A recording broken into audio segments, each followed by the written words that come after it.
Our Team Guapa Empty Squad Reading Assessment Journey.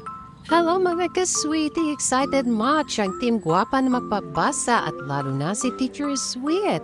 At na-amaze sa kanyang pinabasa ng mga estudyante at ngayon nga ay pauwi na kami.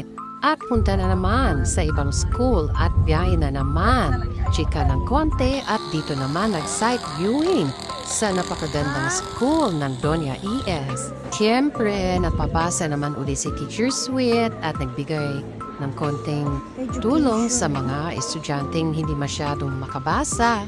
At yun na nga, tapos napunta naman kami sa ibang eskwela. Nakala namin walang tao kasi ang tahimik. At nagbigay ng technical assistant ang team leader namin sa teacher na walang empty. Pagkatapos biyahe na naman kami, palagi na kami biyahe. At salamat naman sa aming napakagandang driver na smooth sailing lang ang aming biyahe papunta sa ibang eskwelahan na assign namin. At the next day, doon naman kami sa Buluan ES, nagpabasa at always on the go pa rin yung mga empty na kasama ko. Pagkatapos doon naman kami sa Makilas ES na nanghali at nagpabasa.